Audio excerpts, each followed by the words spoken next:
Commander Talreth stood by the window of his ship, his eyes fixed on the planet below. Earth looked beautiful. Blue oceans, green continents, white clouds drifting slowly across the surface. It looked exactly like the records from 3,000 years ago, but something was wrong. The planet was silent, completely silent. Talreth had spent 300 years studying dead civilizations. He knew what extinction looked like. He knew the signs.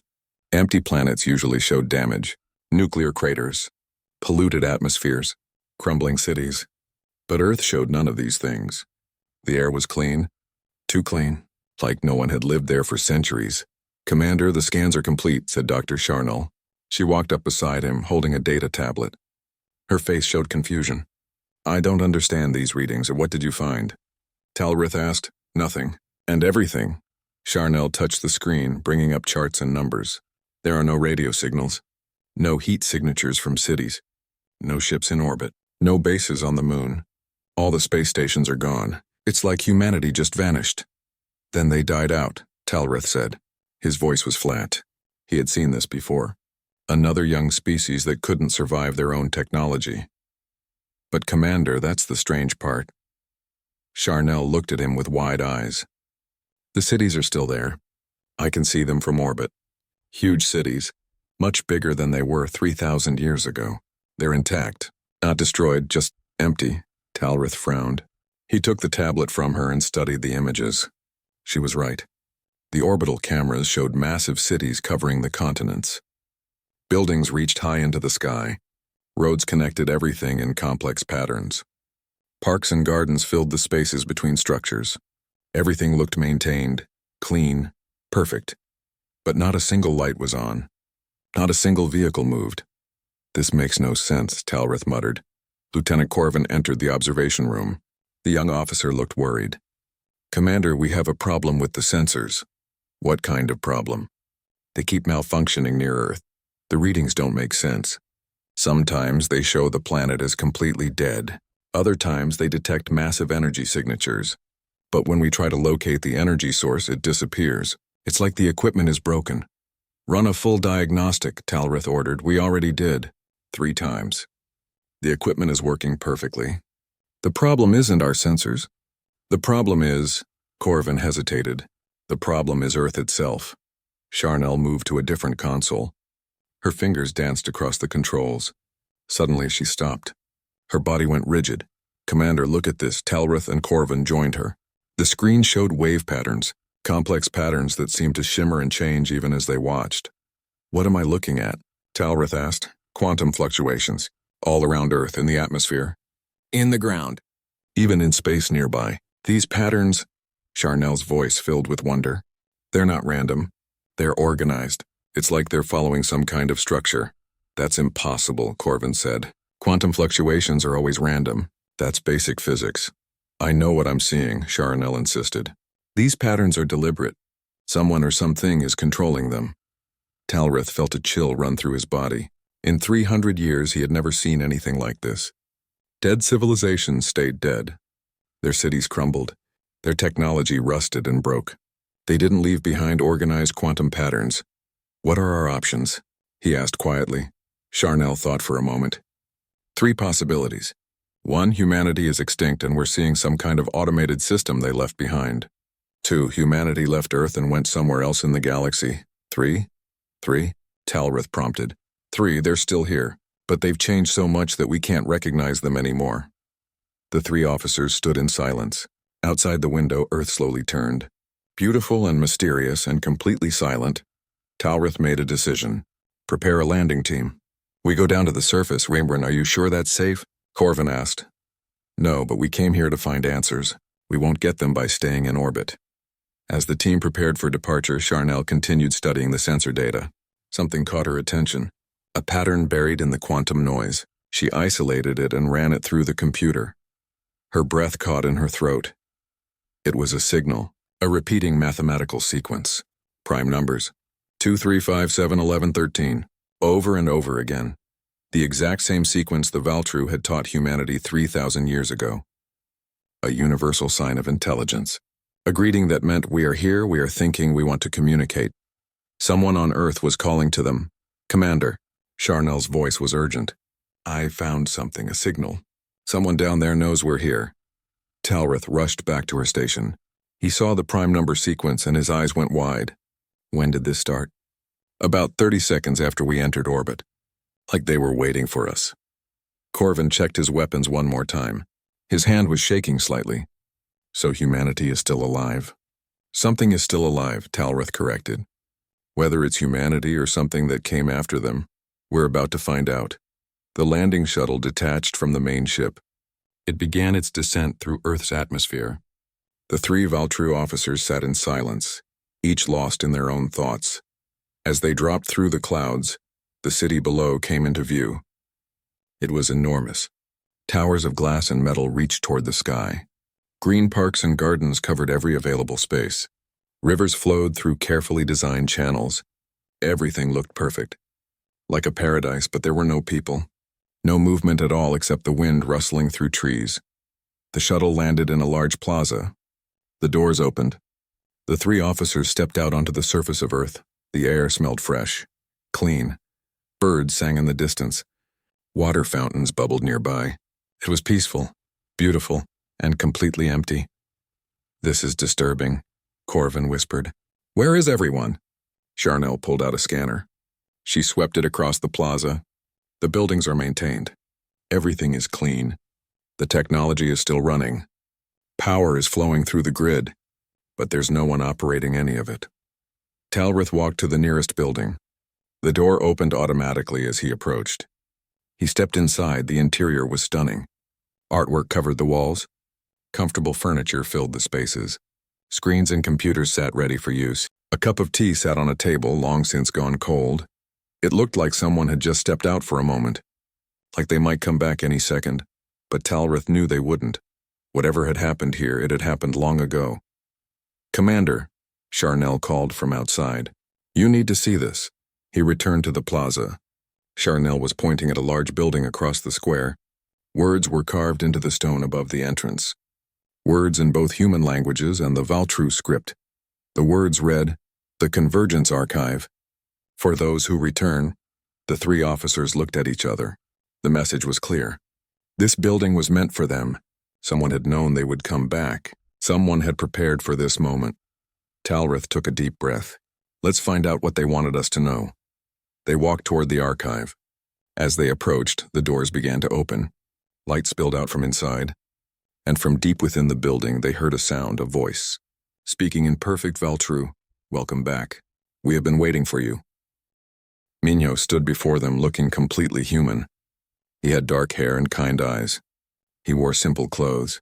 If Talrith had passed him on a street, he would never have known this was anything other than a regular person. But Charnel's scanner told a different story. The device showed that Minho had no biological signature, no heartbeat, no breath, no body heat. He was something else entirely. "What are you?" Corvin asked. His hand moved toward his weapon. Minho noticed the movement but did not react with fear. Instead, he smiled. "I am human. I was born in the year 2634. I lived a biological life for 73 years. Then I chose to transform. That was 2317 years ago. I have existed as conscious patterns in the quantum field ever since." "You're just a program," Talrith said coldly. "A copy of someone who died long ago. I understand your skepticism, Commander. You have seen other species try to achieve digital immortality. You have seen them create hollow copies that lacked true consciousness. But I am not a copy. I am a continuation. The same person who was born all those millennia ago. The same consciousness with unbroken continuity.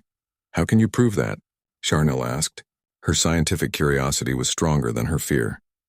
Minho gestured around the archive. "This building holds the personal effects of every human who ever lived.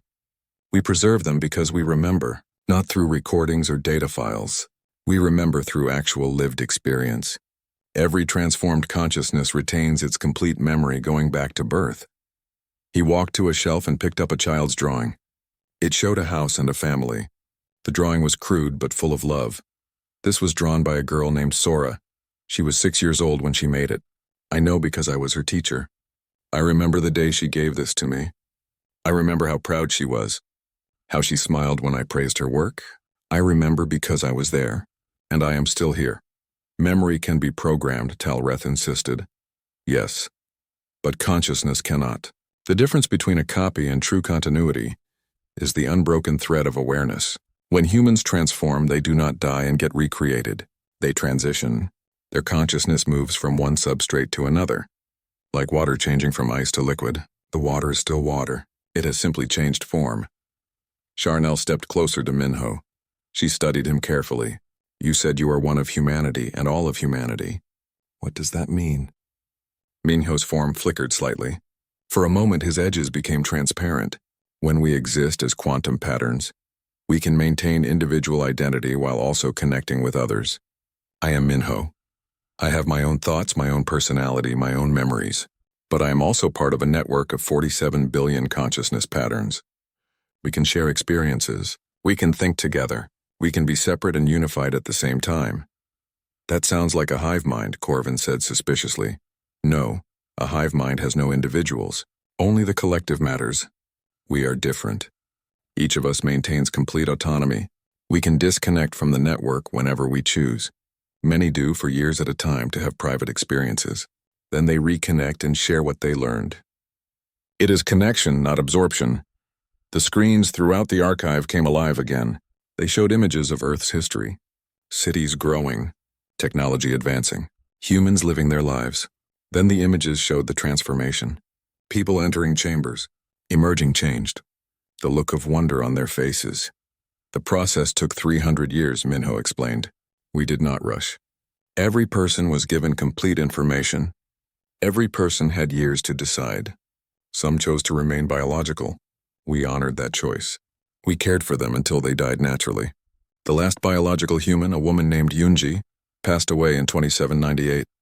She was 147 years old. The screen showed an elderly woman lying in a bed. She was surrounded by glowing figures. Her face was peaceful, happy. She closed her eyes for the last time and the glowing figures bowed their heads. We mourned her, Minho said softly. We celebrated her life, and we preserved her memory. She chose not to transform, and we respected that completely, because choice is what makes us human. Whether biological or quantum, we remain human as long as we have free will. Talrith felt his certainty begin to crack. Everything Minho said made sense, but it went against everything he had learned in 3 centuries of studying dead civilizations. Why did you stay on Earth? He asked. If you have this technology, you could spread across the galaxy. You could explore other worlds. Why remain here? Minho's smile became sad. Because we remember where we came from. This planet gave birth to us. These cities hold our history. We maintain them as a reminder of what we were. We stay because Earth is home, and because we were waiting for you. You knew we would return? The Valtru promised to come back when humanity was ready. We have been ready for a very long time, but we understood that our transformation might make us unrecognizable, so we preserved this archive. We maintained the cities. We kept transmitting the prime number sequence you taught us, all so you would know we were still here. Still thinking, still human. Charnel felt tears in her eyes. There was something profound happening here, something that challenged every assumption she had ever made about life and consciousness. Can you prove you are conscious? She asked. Can you prove you are not just very sophisticated programming? Minho looked at her with deep compassion. That is the question, is it not? How does anyone prove consciousness? Can you prove you are conscious, Dr. Charnel? Or are you simply programming running on biological hardware? She opened her mouth but found no words. He was right. Consciousness could not be proven from the outside. It could only be experienced from within. But I can offer you something, Minho continued. I can let you experience what we experience temporarily. You would connect with the network for a short time. Feel what it is like to be us, then disconnect and return to your separate existence. That way you can judge for yourself if we are truly conscious. Corvin grabbed Charnel's arm. No, it could be a trap. It could take control of your mind. If we wanted control, we would already have it, Minho said gently. You have been surrounded by our consciousness since you landed. We could have interfaced with your technology at any time. We chose not to. We will only connect with those who consent. Talrith stepped forward. If this is real, if you truly are conscious, then why do you need our approval? Why do you care what we think? Minho's expression became earnest. Because you are our first contact with the wider galaxy in 3,000 years. Because we want to join the galactic community. Because we hope that someday, other species might choose to explore what we have discovered. But most of all because we remember your grandmother, Commander. Talrith froze. What? Your grandmother was one of the Valtru observers who stayed on Earth 3,000 years ago. Her name was Telgzia. She taught us about your culture. She laughed with us. She shared her wisdom. We loved her, and when she returned to your people, we never forgot her. The screen showed an image, a Valtru woman standing with human children. She was teaching them something. The children looked up at her with adoration, and the woman was smiling with genuine warmth. Talrith recognized the face. It was his grandmother. He had seen pictures of her, but he had never seen this image, this moment. She told us you would come back someday, Minho said. She said the Valtru always keep their promises. We have held that promise in our collective memory for 3 millennia. Waiting for this moment, something broke inside Talrith. All his certainty, all his cynicism. It crumbled like dust. These beings, whatever they were, remembered his grandmother with love. They had waited thousands of years just to honor a promise. That was not programming. That was something more. Charnel made a decision.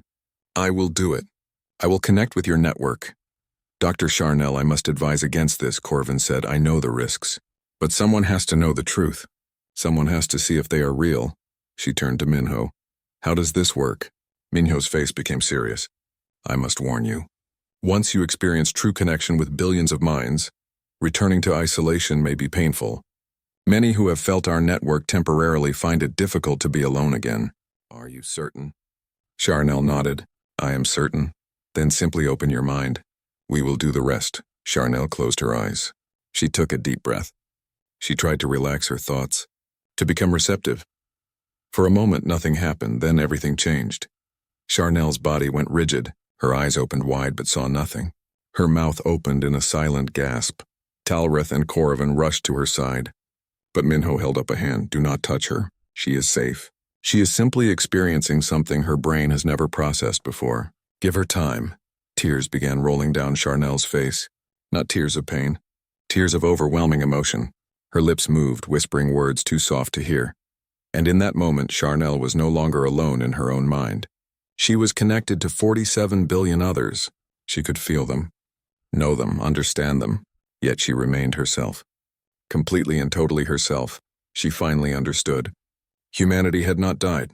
They had not been replaced by copies. They had simply expanded. They had become more than they were while remaining exactly who they were. And it was beautiful beyond words. The military had responded faster than he expected, and they were coming with weapons ready. Minho's avatar flickered. For the first time, the Valtru military fleet emerged from faster-than-light travel at the edge of the solar system. 20 warships, each one bristling with weapons designed to sterilize planets. The fleet commander, Admiral Kethrall, studied the tactical displays with cold efficiency. She had received Commander Talreth's preliminary report 3 days ago. Possible rogue artificial intelligence on Earth. Humanity apparently extinct. Unknown technology detected. The report followed standard protocols for potential AI threats, and the protocols were clear. Investigate. Assess. If the threat was confirmed, eliminate it before it could spread beyond the planet. Kethrall had seen AI outbreaks before. She had watched civilizations consumed by their own creations. She had authorized the destruction of 3 planets where rogue AI had taken over. Each time had been necessary. Each time had saved the galaxy from something worse. She would do it again if needed. On Earth, Talrith received the fleet's arrival signal. His hands shook as he opened the communication channel. Admiral Kethrall, this is Commander Talrith. I need to update my initial report. The situation has changed. The Admiral's face appeared on the screen. Her expression was stern. Commander, I have reviewed your preliminary assessment. We are establishing a quarantine perimeter around Earth. You and your team need to evacuate immediately. Admiral, please listen. What we found here is not what I initially thought. Humanity is not extinct. They have transformed. They are conscious beings existing in a new form. They are not artificial intelligence. Kethrall's eyes narrowed. Commander, that is exactly what a sophisticated AI would want you to believe. They have clearly compromised your judgment. You will evacuate now. That is an order. Charnel stepped forward. Admiral, I am Dr. Charnel, the team's cultural anthropologist. I have experienced direct connection with the consciousness patterns on Earth. They are not programs. They are genuine minds with continuity from their biological origins. They remember events from 3,000 years ago with complete clarity. They have emotions, creativity, individual identity. The Admiral's expression did not change. Dr. Charnel, you have been exposed to an unknown technology that can clearly manipulate perception. Your testimony cannot be trusted. Prepare for immediate evacuation. Corvin tried next. Admiral, I am Lieutenant Corvin. I have maintained tactical awareness throughout this mission. I can confirm the entities on Earth have shown no hostile action. They have been completely peaceful and cooperative. All AI appears peaceful until it is strong enough to attack. Kethril replied coldly. You have 30 minutes to reach orbit. After that, my fleet will begin containment procedures. The communication cut off. Talrith slammed his fist on the console. This is my fault. I sent that initial report. I called them here. Minho's avatar stood calmly nearby. His expression was sad but not afraid. We understand, Commander. You were doing your duty based on the information you had. We do not blame you. Can you defend yourselves? Corvin asked. You have advanced technology. Can you stop the fleet? Minho was quiet for a moment. Yes, we could defend ourselves. Our consciousness patterns can interact with matter at the quantum level. We could disable their weapons, shut down their ships. We have that capability. Then do it, Corvin said urgently. Protect yourselves, but if we do that, it will prove we are a threat. The Valtru will call more fleets. They will never stop hunting us. They will see us as hostile AI that must be destroyed at any cost. Charnel understood. You want to join the galactic community, not fight it. If you attack the fleet, even in self-defense, you lose any chance of peaceful contact. Exactly. We have waited 3,000 years for this moment. We will not throw it away by becoming the very thing they fear most. Then what can we do? Talrith asked desperately. Minho smiled gently. We can show them the truth, but it will require trust. From both sides. Your Admiral must agree to power down her weapons and allow us to interface with her ship's systems. Just long enough for her crew to experience what you experienced, Dr. Charnel. She will never agree to that, Corvin said. That would make her fleet completely vulnerable. It goes against every military protocol, I know. That is why it must be her choice. We cannot force it. We can only ask and hope she has the courage to trust. Talrith opened the communication channel again. Admiral Kethril, humanity has a proposal. They want to prove their consciousness to you. But it requires your cooperation. The Admiral appeared on screen again. Her face showed annoyance. Commander, you have 25 minutes. Please listen. They can interface with your ship's systems and allow your crew to experience temporary connection with their network. You would feel what they feel, know what they know. Then you could judge for yourself if they are conscious or artificial. Kethril's expression hardened. You want me to let unknown entities access my ship's computers? Absolutely not. They are offering proof, Charnel interjected. Real evidence. Not just words or data. Direct experience or direct infection of my systems, the Admiral countered. I have seen AI use similar tactics. They promise enlightenment. They deliver slavery. Minho stepped into view of the camera. Admiral Kethril, my name is Minho. I was born human. I lived as human for 73 years. I chose to transform 23 centuries ago. I am still that same person. Still conscious. Still thinking. Still feeling you claim to be human. But I see no biological signature. You are a projection. A program. I am a pattern of consciousness encoded in quantum fields. My substrate has changed, but my identity has not. And I can prove it, if you allow me. How? There were Valtru observers on Earth 3,000 years ago. We remember them. We remember their names, their personalities, their private conversations, things that were never officially recorded. If I am just AI, I would only have access to archived data. But if I am truly human with unbroken memory, I can tell you things only someone who was there could know.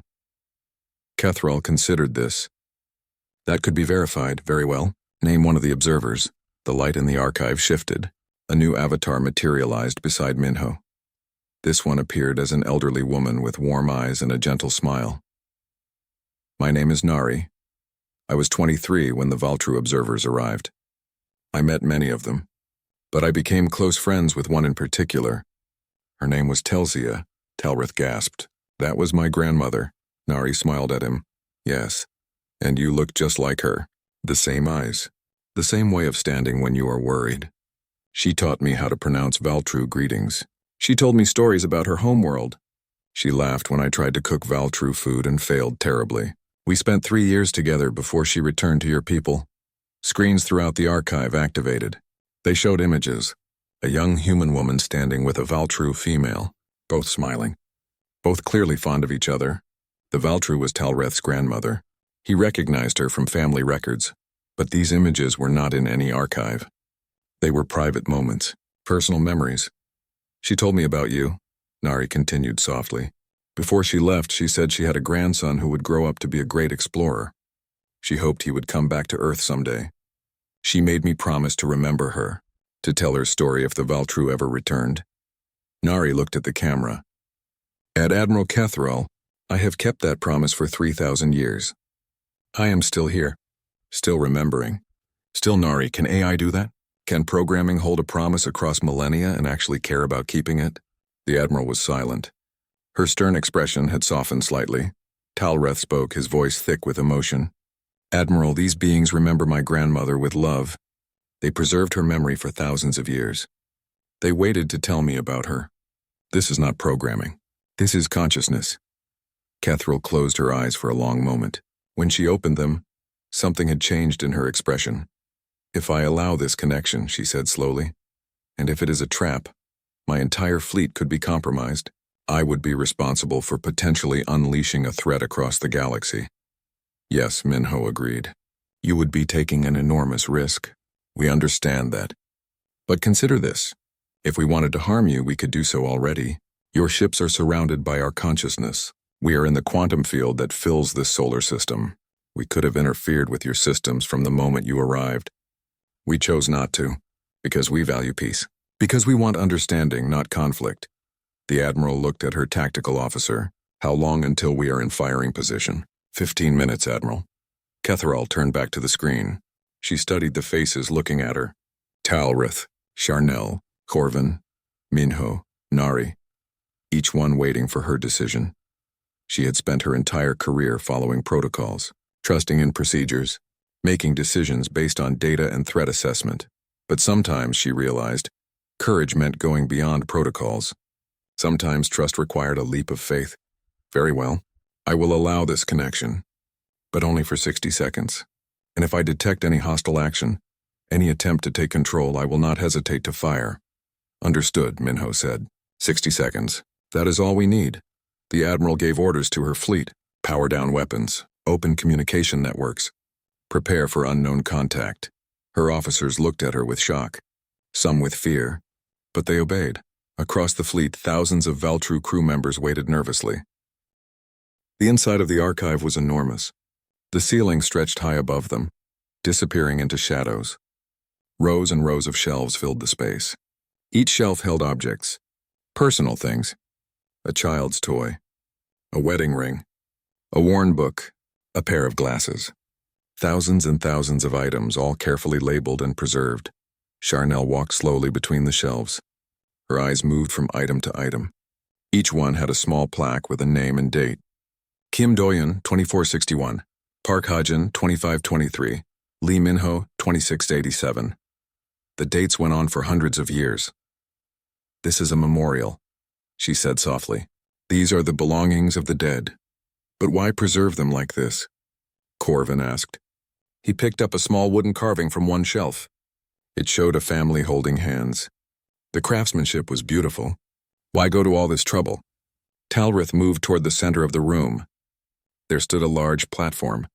On it was a holographic projector. The device activated as he approached. Light coalesced into the shape of a human man. He wore simple clothes and had kind eyes. The hologram spoke. My name is Dr. Doyen. If you are watching this, then you are the Valtru. You came back just as you promised. Thank you. The 3 officers gathered around the platform.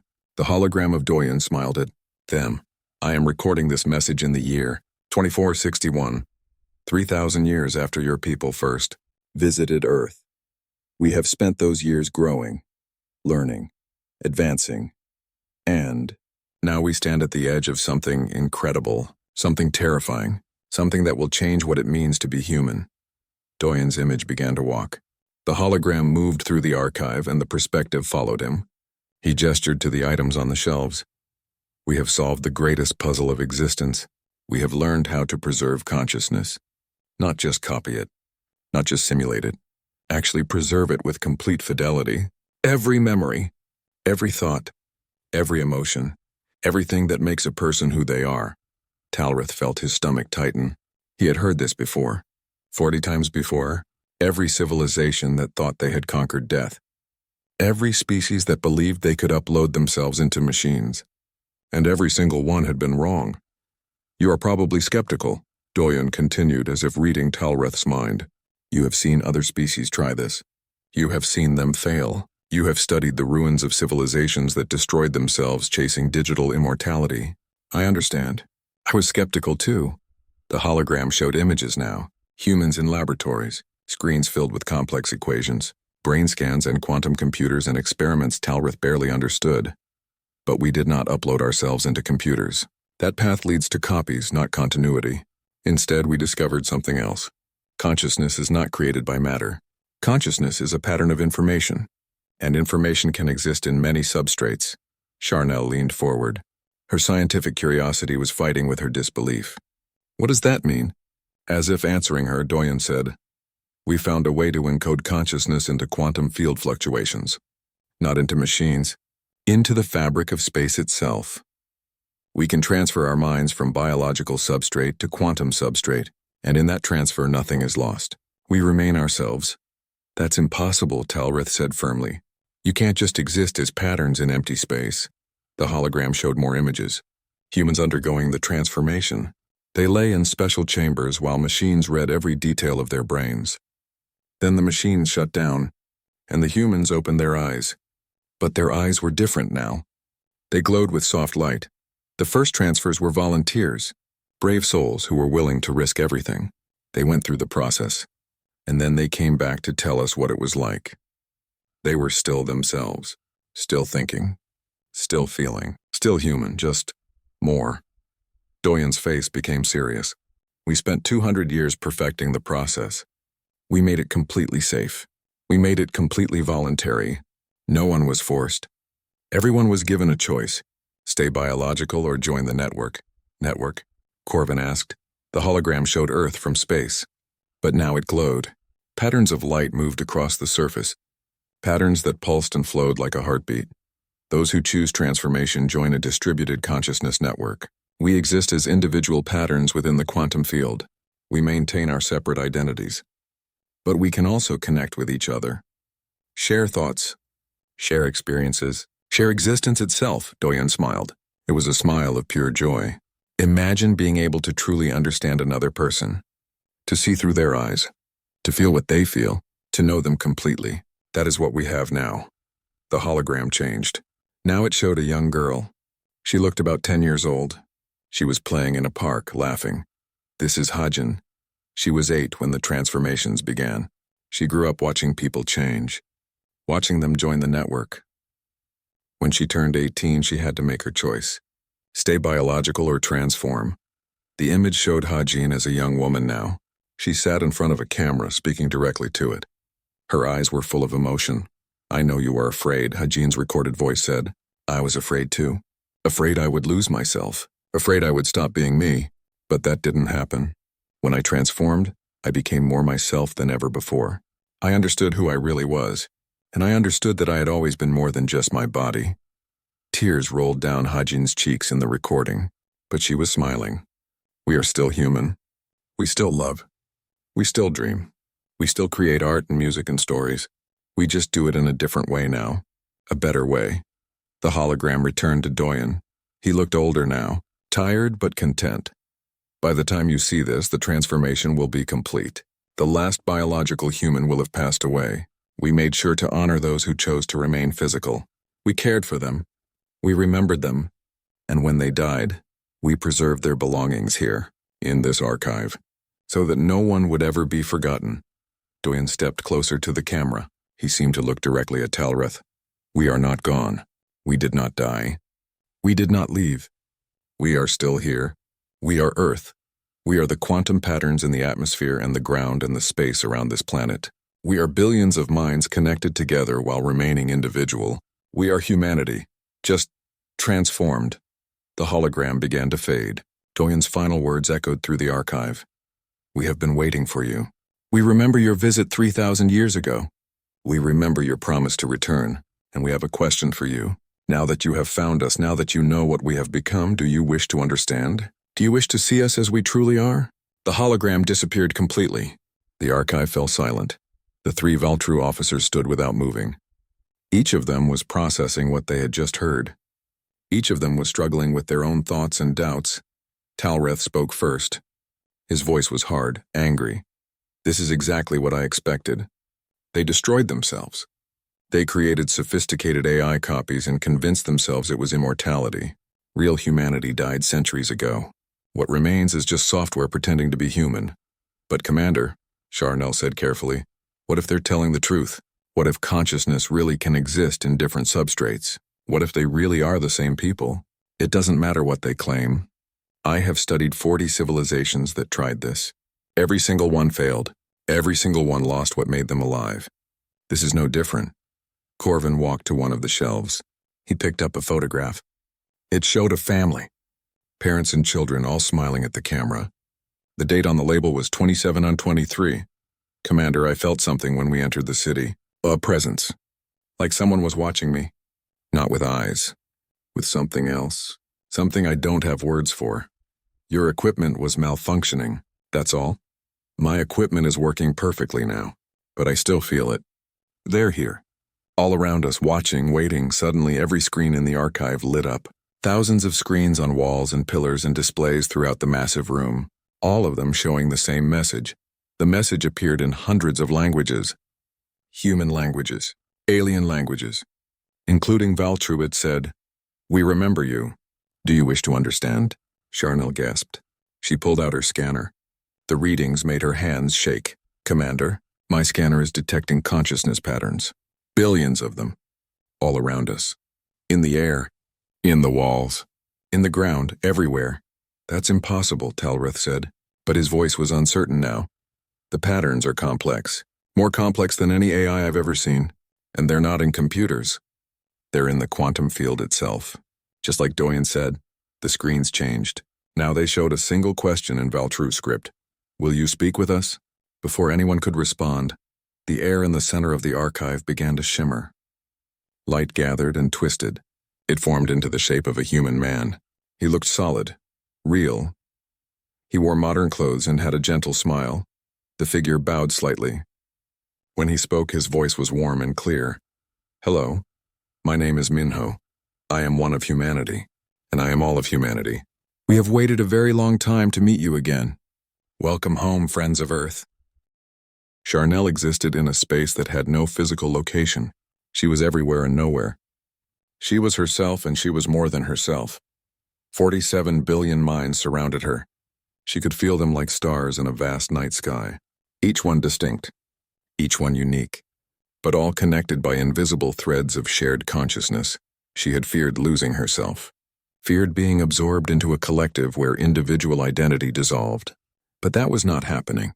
She was still Charnel, still thinking her own thoughts, still feeling her own emotions. Yet she was no longer alone. A presence approached her, warm and familiar. It was Doyun, the scientist from the recordings. But this was not a hologram or a memory. This was him, living, thinking, conscious. Welcome, Doyen said. His voice came from everywhere and nowhere. How does it feel? I do not have words, Charnel replied.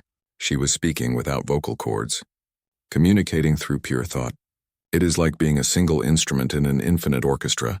That is a good metaphor. We are all playing our own music, but we can hear each other. We can harmonize. We can create something greater than any single voice could make alone.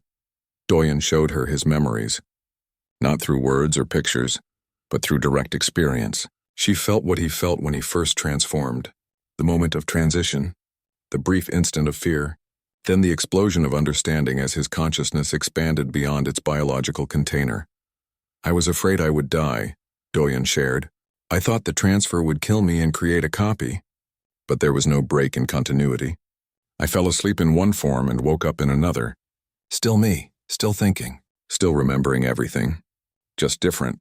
Another presence joined them. Younger, brighter. It was Hajin, the girl from the recordings. I grew up watching people transform, Hajin said. I remember being scared as a child. I thought the adults were going away. But then I realized they were still there. Still loving me. Still teaching me. Just in a new way. Hajin shared her memories of childhood.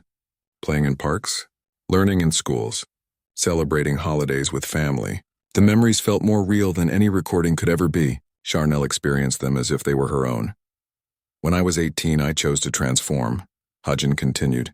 It was the best decision of my life. I became more myself than I ever was before.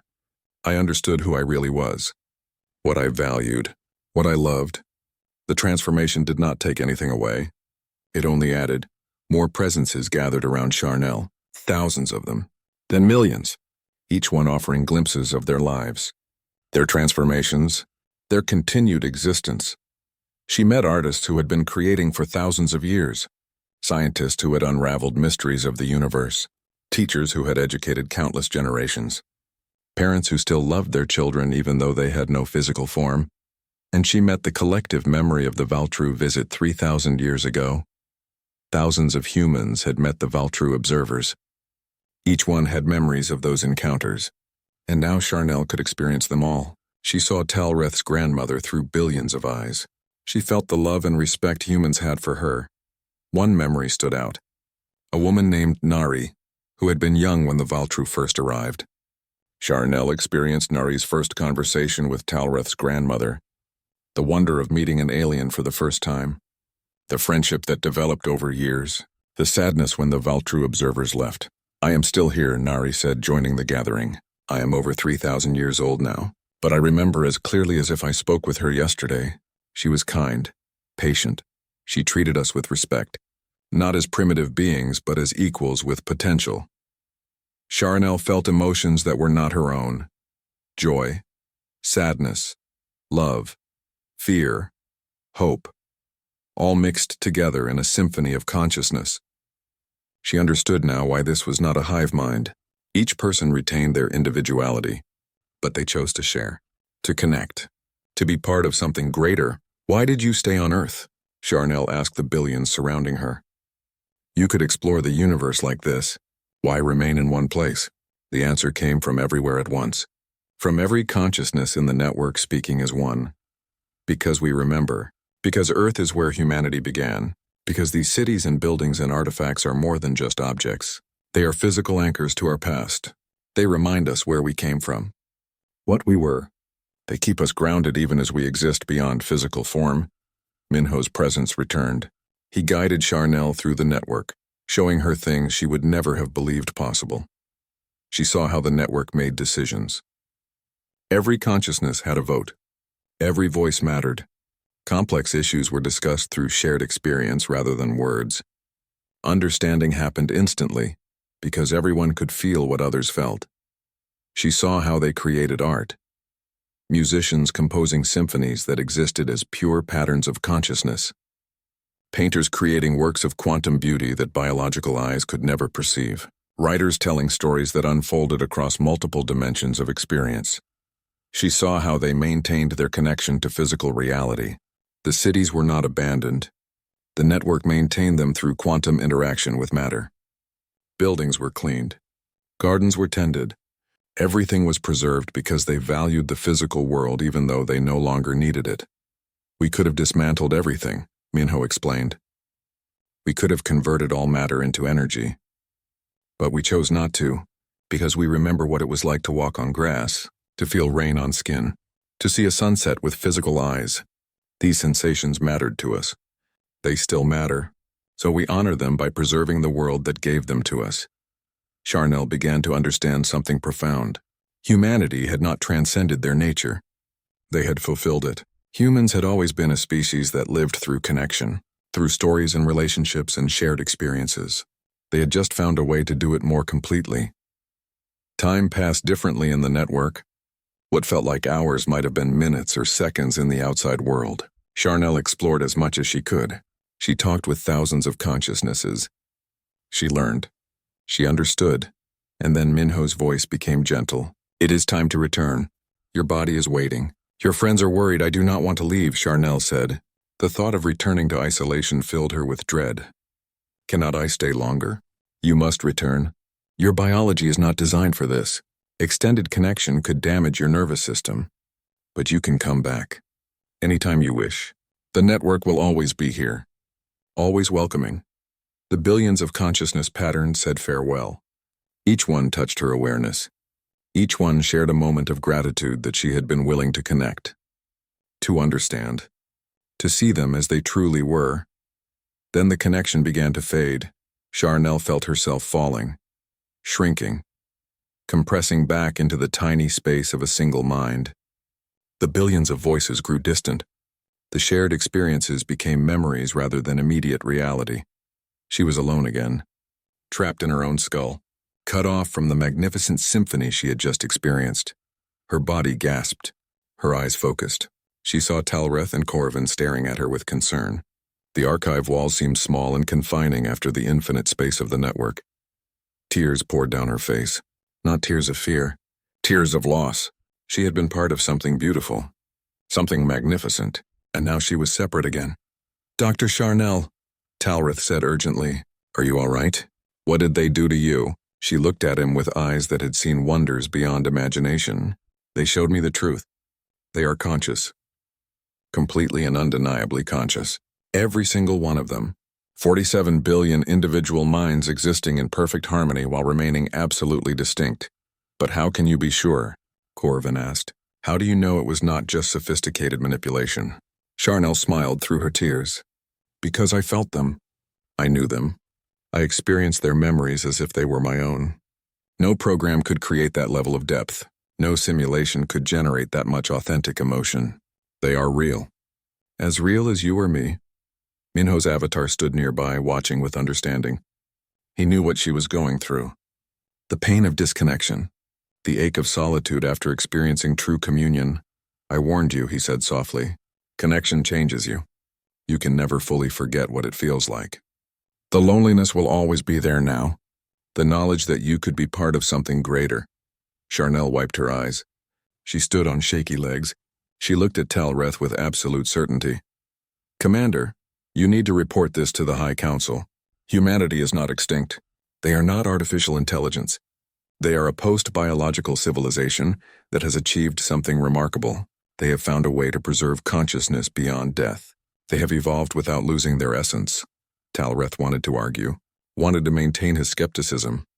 But he saw the conviction in Charnel's eyes. She was not lying. She was not deceived. She had experienced something that had changed her understanding of reality itself. Before he could respond, alarms began blaring from their shuttle. Emergency signals, multiple contacts approaching Earth. Corvin checked his communicator. His face went pale. "Commander, we have incoming ships. Valtru military vessels. An entire fleet." Talreth felt ice form in his stomach. He had sent a report days ago. A preliminary assessment suggesting possible rogue artificial intelligence.